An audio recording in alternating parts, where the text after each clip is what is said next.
ګرانو ملګرو په پېښور کې په 24 غنټو کې اووه کسان مړه شوي دي. په دې کې دوه پولیس اهلکاران چې کوم دي هغه هم شامل دي. پهلنۍ واقع د بډبیرې تاڼې په حدود احمد خیل کې شوې ده، چېرته چې شمشاد نومي کس خپل کور سره خپل دیرې کې موجود و. سهار چې د زوی راغلی دی او کتلی دي نو شمشاد خان په خپل کټ کې مړ پروت و، دی په ډز لګېدلی و.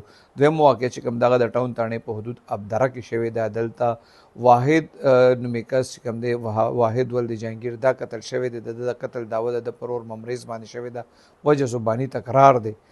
د بالامڼې تاڼې په حدود ګړی ګل آباد کې سلیم خان ولد عبدالمجید سکله تاکال دا خپلو خورینو کرتلی و، هلته تکرار شوی دی.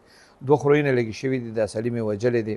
د پندو تاڼې په حدود چرمین دفتر کې حسن نومي هلک قتل شوی دی. د قتل دعوه د په مشر ورور ایوب باندې شوې ده، وجه چې کوم د هغه معمولي تکرار دی. دغسې د انقلاب تاڼې په حدود پند روډ باندې ډزې شوي دي. په دې ډزو کې یو کس مړ دی، یو زخمی دی. په دې کې چې کوم کس مړ دی د هغه شناخت نه دی شوی.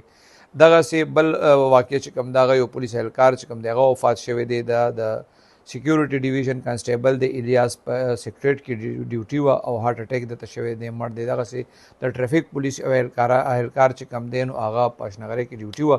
سید محمد د هغه بلډ پریشر زیات شوی و چې کله بیا هسپتال ته یوړو نو هلته هغه وفات شو.